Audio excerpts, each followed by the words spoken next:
আসসালামু আলাইকুম রহমতুল্লাহ। সম্মানিত সাংবাদিক বন্ধুগণ, আপনাদের সম্ভবত দুইটাই সবার লাইভ আছে, এই জন্য আমাদের আর্লি শেষ করতে পারাটার ব্যাপারে আপনাদের কনসার্ন আসছে। আমরা দ্রুত শেষ করবো ইনশাল্লাহ। আমাদের পরিকল্পনা ছিল যে সিনেটের যে আজকে সভা ছিল সেই সবার প্রতিক্রিয়াটা সাথে সাথে জানানো সম্ভব হয় নাই। আবার আমাদের প্ল্যান ছিল বাইরে এখানে করা, মসজিদের বাইরের যে রাস্তা, সেখানে আপনাদের কনসার্ন আসছে যেহেতু পর্যাপ্ত জায়গা নেই, এখানে এই এরিয়াতে করতে হয়েছে। সম্মানিত সাংবাদিক বন্ধুগণ, আজকে আমরা আমাদের আনুষ্ঠানিক প্রচারণা শুরু করছি সেন্ট্রাল মসজিদের সামনের এরিয়া থেকে, বিশ্ববিদ্যালয় কেন্দ্রীয় মসজিদ থেকে, এবং শুরু করেছি জুলাইয়ের একমাত্র শিক্ষার্থী, ঢাকা বিশ্ববিদ্যালয়ের শিক্ষার্থী যিনি চোখ হারিয়েছেন, অঙ্গ হারিয়েছেন জুলাইয়ে, এবং তিনি সেটি নিয়ে আন্তর্জাতিক সম্পাদক পদপ্রার্থী এখন দাঁড়িয়েছেন, যাতে করে তিনি শিক্ষার্থীদের কন্ট্রিবিউট করতে পারেন। আমরা তাকে দিয়ে শুরু করেছি। আজকে বিশ্ববিদ্যালয়ে যে মিটিং হয়েছে, কয়েকটা ফিডব্যাক। প্রথমত হচ্ছে, আমরা বিশ্ববিদ্যালয় নির্বাচন কমিশনের এবং শিক্ষকদের উদ্দেশ্যে আমাদের কনসার্ন জানাতে পারি নাই, তখন ওনারা সুযোগ দেননি। প্রথমত যে ব্যাপার সেটা হচ্ছে, বিশ্ববিদ্যালয়ের নির্বাচন কমিশন এবং ইউনিভার্সিটি প্রশাসন থেকে হঠাৎ করে রাত 8টা, 9টায়, 12টায়, 1টায় হঠাৎ হচ্ছে নোটিশ আসছে ইতিপূর্বে। এইরকম মানে প্রফেশনাল আচরণ আমরা আশা করেছিলাম, যেটা নির্বাচন কমিশনের কাছ থেকে নির্ধারিত টাইমে যে কোনো কনসার্ন জানানোর একটা স্বাভাবিক প্রক্রিয়া জানানো, অ্যাবনর্মাল প্রক্রিয়ায় হঠাৎ জানানো, এটা খুবই আনপ্রফেশনাল আচরণ। আমরা আমাদের বেতনের জায়গা থেকে ইউনিভার্সিটির শিক্ষকদের কাছ থেকে প্রফেশনাল আচরণ প্রত্যাশা করছি। যে কোনো বিজ্ঞপ্তি জানানো, যে কোনো কনসার্ন জানানো, সেটি যাতে নিয়মতান্ত্রিক উপায়ে হয়। হঠাৎ করে একটা ইস্যু মনে হলো, রাতের বেলা একটা খসড়া করে আপলোড দিয়ে দেওয়া হলো, এটা খুবই দুঃখজনক। আরেকটা হচ্ছে, আমরা লিখিত সেই অ্যাপ্লিকেশন জানাবো, যাতে করে ইন্ডিপেন্ডেন্ট পর্যবেক্ষক দেয় প্রত্যেকটি বুথে বা প্রত্যেকটা সেন্টারে, নির্বাচনের জায়গাগুলোতে পর্যবেক্ষণ করার সুযোগ থাকে। একই সাথে সিসিটিভি ফুটেজ নিয়ে ইউনিভার্সিটিতে আমরা বহুবার কনসার্ন আসছে। কয়েকদিন আগে যে কলাভবনের ডিন অফিসের সামনে থেকে হচ্ছে একটা কারো একজনের বাইক চুরি হয়েছে, বলে যে ফুটেজ সিসিটিভি ক্যামেরাটা নষ্ট, এই জায়গাটা আওতাধীন না। এমনিতে বলে সব পুরো এরিয়া ক্যামেরা আওতাধীন, আবার যখন কোনো ইনসিডেন্ট ঘটে বলে যে সেই সময়টা কভার হয় না, ক্যামেরার এই সমস্যা সে ধরনের কেস আসে। আমরা বিশ্ববিদ্যালয় প্রশাসনকে জানাচ্ছি যে যাতে করে সিসিটিভি ক্যামেরা প্রয়োজনে বাইরে থেকে স্পেশাল ব্যবস্থা করে নিয়ে আসে প্রত্যেকটা বুথ এবং সেন্টারে, যেভাবে করলে পরে পরবর্তীতে কোনো কনসার্ন আসবে না, বা হচ্ছে ফুটেজ নাই, আর্কাইভ হয় নাই, সেভ হয় নাই, এ ধরনের কোনো কনসার্ন যাতে না আসে, সেই প্রিপারেশনটা আগেই ক্রস-চেক দিয়ে রাখা এবং সেই অনুযায়ী প্রস্তুতি রাখা। আরেকটা বিষয় হচ্ছে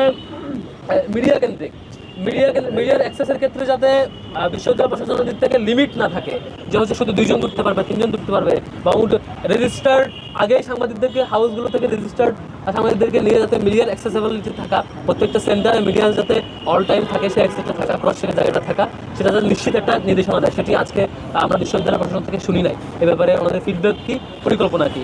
আর এর বাইরে হচ্ছে সাংবাদিক প্রবেশ নিয়ে সেম কথা। হাউসগুলো থেকে নির্দিষ্ট সংখ্যক সাংবাদিকের অনুমোদন সাপেক্ষে তাদের সেখানে অ্যাক্সেস থাকা এবং ফুটেজগুলো নেওয়ার ক্ষেত্রে সেই অ্যাক্সেস থাকা, এসে নিয়মিত পাবলিশ করা এবং প্রয়োজনীয় কনসার্নগুলো নেওয়া। আরেকটা ব্যাপার হচ্ছে, বিশ্ববিদ্যালয়ের শাটলগুলো এখন বন্ধ করে দেওয়া হয়েছে। নির্বাচনের সাথে শাটল গাড়ির কি সম্পর্ক আমি জানি না। এখন সুফিয়া কামাল হল থেকে একটা শিক্ষার্থী আমাদের হলপাড়া আসতে চাইলে, হলপাড়া থেকে কেউ শহীদ মিনার যেতে চাইলে এখন রিক্সা যেতে হয়। ইউনিভার্সিটি শাটল গাড়িগুলো ছিল খুবই অপর্যাপ্ত, তাও আবার বন্ধ করে দেওয়া হয়েছে। এগুলো যাতে চালু রাখে, শিক্ষার্থীদের যাতে নির্বাচনগুলোকে হয়রানি করা না হয়। এবং আমরা এগুলোর সাথে জানিয়েছি যে পরীক্ষার একদম আমাদের যে আজকে পরীক্ষাগুলো, সেগুলোর ক্ষেত্রে পুনর্বিবেচনা করা। কারণ ইলেকশনের একেবারে আগ মুহূর্তে যদি পরীক্ষা থাকে, সেটি খুবই কষ্টের কারণ হবে। শিক্ষার্থীদের সাথে স্ব ডিপার্টমেন্টের শিক্ষার্থীদের সাথে আলাপ করে সেটি পুনর্বিবেচনা করার কথা জানিয়েছি। আরেকটি ব্যাপার হচ্ছে, যেহেতু ডাকসু অনেকদিন পরে হচ্ছে এবং অনেকগুলো ভোট দিতে হয়, একটা শিক্ষার্থীকে এতগুলো ভোট দেওয়া এবং এতগুলো প্রার্থী, প্রায় 5-6 পাতার ব্যালট পেপার, অনেকগুলো নাম থেকে তাকে খুঁজে বের করতে হবে। শিক্ষার্থীরা যেহেতু তার সেই জায়গায় কোন প্রার্থীকে পছন্দ করে ভোট দিলে খুঁজে বের করা এবং 41 জনের নাম মনে রাখা, খুঁজে বের করা, এটা খুবই ডিফিকাল্ট, যেহেতু অনেকগুলো পোস্ট অনেকজন ধরে। সেক্ষেত্রে দুটোর কোনো একটা প্রস্তাবনা আমরা বলেছিলাম, হয় প্রার্থীদের ছবি যাতে ব্যালট পেপারে থাকে, সেটি যদি কঠিন হয় তাহলে শিক্ষার্থীরা যাতে কোনো কাগজে করে বা কোনো ইয়াতে করে ব্যালট নাম্বার টুকে নিতে পারে, যাতে করে তার নিতে সহজ হয়। কারণ হচ্ছে, বিশ্ববিদ্যালয় প্রশাসন যে পরিমাণ বুথ বসিয়েছে, সেই বুথে যদি লম্বা সময় নিয়ে, একজন 10 মিনিট সময় নিয়ে আমাদের ভোটগুলো দেয়, তাহলে সব শিক্ষার্থীরা ভোট দিতে পারবে না। কারণ বুথের সংখ্যা খুবই লিমিটেড এবং হচ্ছে সেন্টারের সংখ্যা খুবই লিমিটেড। এই অল্প সংখ্যক সেন্টার এবং বুথে সকল শিক্ষার্থী বুথ কাজ করতে হলে এটা দ্রুত সময়ের মধ্যে করা দরকার। সেক্ষেত্রে হয় ছবি থাকলে সহজে বের করতে পারে, অথবা তারা যাতে ওই যে লিফলেট বা কোনো একটা কাগজে টুকে নিয়ে ব্যালট নাম্বার কোন পোস্টে তার পছন্দসই সেই শিক্ষার্থী তার মধ্যে করে টুকে নেবে। কোনো একটা অপশন কোন নীতিমালা থাকলে তার জন্য শিক্ষার্থীর জন্য সহজ হয়, সময় ক্ষেপণ কম হয়, এটা একটা ফর্মুলা আমরা বের করা, ছবি অথবা বিকল্প প্রস্তাবটি। আরেকটি হচ্ছে ভোট কেমন করে দেবে, যেহেতু অনেকগুলো ভোট, এখানে আগে ছিল ক্রস সিস্টেম দেওয়া, এবার কোন সিস্টেমে দিবে, ভোটের একটা ডেমো ভিডিও অন্তত আগে আপলোড দেওয়া ইউনিভার্সিটি প্রশাসন থেকে, যে ভোটের ব্যালট পেপার এমন হতে পারে, নামগুলো XYZ এবার এরকম থাকবে, ভোট এভাবে দিতে হতে পারে, এটা একটা ডেমো ডিরেকশন আগে থেকে দিয়ে রাখা। তারপর হচ্ছে আমাদের আরেকটা কনসার্ন ছিল, সেটি হচ্ছে গত ডাকসুতে এই সমস্যাটা হয়েছিল, যে বলছে ওএমআর যে মেশিন দিয়ে হচ্ছে বুট কাউন্ট হয়, মেশিন নষ্ট, মেশিনের প্রবলেম হচ্ছে। ইউনিভার্সিটির সাধারণত যেই ওএমআর মেশিনগুলোতে ইউনিভার্সিটির রেজাল্ট বা অন্যান্য কাজগুলো করা হয়, আমরা রিকোয়েস্ট করছি প্রয়োজনে ডাকসুকে কেন্দ্র করে সংশ্লিষ্ট যেই লজিস্টিক্স আয়োজন সেটি যাতে আলাদা করে ব্যবস্থা করে, বাইরে থেকে বিশেষ ব্যবস্থায় নিয়ে আসে।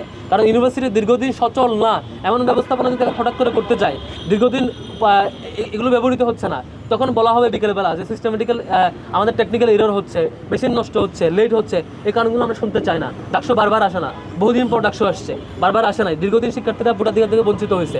এখন যাতে কোনো ধরনের বাজেটের কারণ বা টেকনিক্যাল কারণ দেখিয়ে কোনো ধরনের হয়রানির শিকার হতে না হয়, প্রয়োজনে এই মেশিনারিজগুলো আলাদা ব্যবস্থা করা।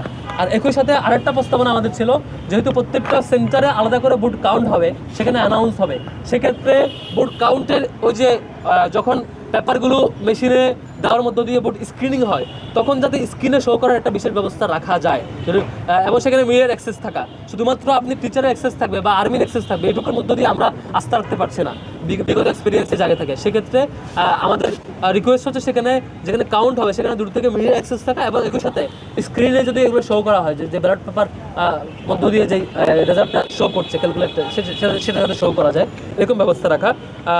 এবং একই সাথে বড় একটা কনসার্ন, আমরা যখন কনসার্ন জানিয়েছিলাম হাইকোর্টে, আমরা কোর্টে রিড করেছিলাম এবং হচ্ছে লিগেল নোটিশ পাঠিয়েছিলাম যে মেয়েদের ছবির ব্যাপারে ইউনিভার্সিটি হঠাৎ করে নির্দেশনা দিল কি, যে 27 তারিখের মধ্যে নারী শিক্ষার্থীরা যারা ছবি প্রকাশে অনিচ্ছুক তারা যাতে করে অ্যাপ্লিকেশন দেয়। এটা কি মানে নাটক মঞ্চ, যে হচ্ছে আপনি সব শিক্ষার্থীরা হল থেকে এসে আপনার ইয়াতে এসে অ্যাপ্লিকেশন দেবে, মানে শিক্ষার্থীরা যার সমস্যা, এইভাবে কেন হবে?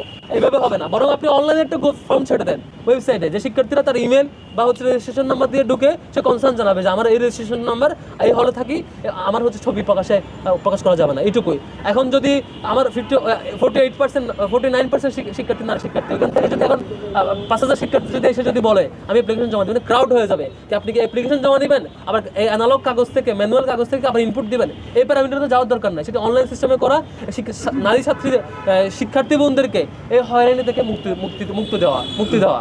এই রিকোয়েস্ট আমরা করছি যাতে করে ম্যানুয়াল সিস্টেমে না এসে অনলাইন অ্যাপ্লিকেশন সিস্টেম থাকে এবং সেটি দ্রুত ব্যবস্থা করা হয়।